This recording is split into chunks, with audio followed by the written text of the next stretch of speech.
Here's how I turned this crochet blanket into this cute faux jumpsuit.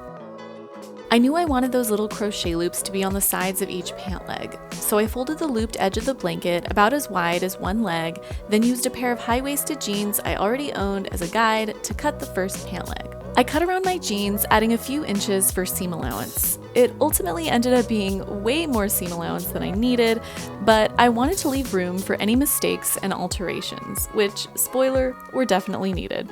I repeated this step for the second pant leg on the other end of the blanket to make sure those cute crochet loops would also be there. So I again folded the looped edge about the width of the pant leg and cut around the shape of the jeans, leaving that generous seam allowance. I then used these big binder clips to hold that crotch seam together and then carefully attached the two pieces with my serger machine. I learned I really needed to press down on the fabric to help it go under the serger blade, because that thick crochet material can be prone to getting caught in the blade. So here's what the finished seam looked like. I thought my serger machine did a pretty good job of holding all those loose crochet loops together, but in the parts that didn't quite connect, I used my regular sewing machine to attach them together. And that's my cat Penny, who's just out here living her best life. Anyways, here's a wide view of what that finished seam looks like. And at this point, I checked the fit and realized they were definitely going to be too big. So I used my jeans again as a guide and cut off some extra fabric at the hip area, creating a slight curve so the pants would be more fitted. I then attached those outer hip seams together with my serger, but only to about my mid-thigh. I did this because I wanted the pant legs to have a long, open slit on each side. I tried them on again, and alas, they were still too big. So I used those big binder clips to hold the pants in place while I marked them with chalk, and then serged along the chalk markings.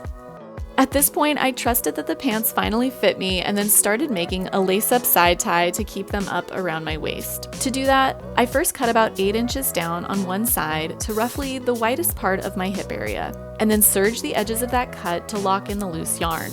Then I was left with this exposed serger thread, which I didn't think looked that great, so to hide that, I made a row of single crochet along the serge slit.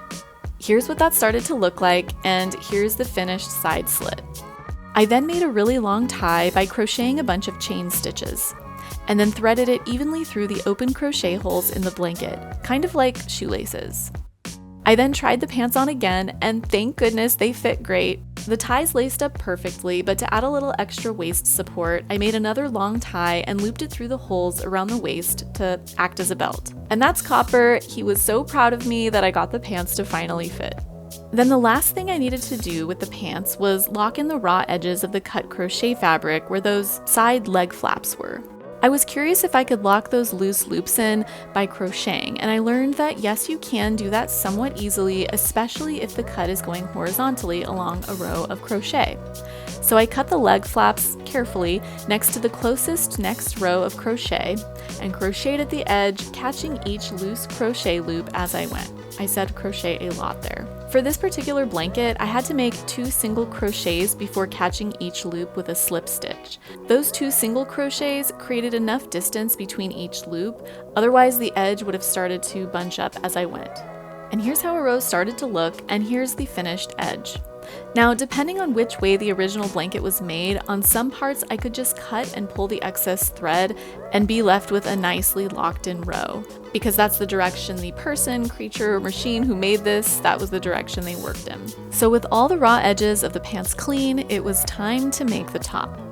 To make the top, I used what was left of the blanket fabric, which wasn't much. I first cut out a tube top shape using a shirt I already owned as a guide, making sure the armpit of the shirt lined up with the top of the fabric. I left a little less seam allowance this time, about an inch or so. I then cut out the second piece so I'd have the front and the back, and serged the side edges of the top together. And just like the pants, I had some raw edges to deal with, so again, depending on which direction the original blanket was created, on some parts I could just unravel some of the crochet rows without the blanket coming apart and have a nice clean edge, but on other parts I couldn't do that because the blanket would unravel. So I carefully crocheted along the cut edge, catching each loop from the crochet stitches in the blanket. I did this around all the edges of the top and ended up with this tube top. Now I could have stopped here, but I wasn't totally confident this crocheted tube top would stay up. So I started making straps from the very last bits of usable blanket fabric, and then used the same technique I did on the edges of the tube top part and pants to clean up the raw edges. That meant plucking some parts of the yarn out and crocheting and catching loops on others. Then I used those binder clips to secure the front of the straps to the tube top at a slight angle because I thought that kind of looked nicer, and then sewed the front of the straps on with matching green yarn using a large yarn needle. Just a note, the ends of those straps were actually part of the blanket's original naturally finished edge, but if they were an edge that I had cut, I would have first serged across them to lock in the loose loops before sewing them on. After all that, I sadly realized the straps were too short, so I needed to make an extension. To do that, I first serged the raw edges of the straps to prevent any unraveling, and then made a row of single crochets to hide the thread from the serger. And basically just kept going with multiple rows of single crochet until the straps were long enough. Then I attached them underneath the tube top layer with matching yarn. Here's what the finished top looks like, and here's the finished look. I am so proud of myself for figuring this out. If you like this video, please like, comment, and subscribe to my channel. It helps people find my videos. Thank you so much for watching.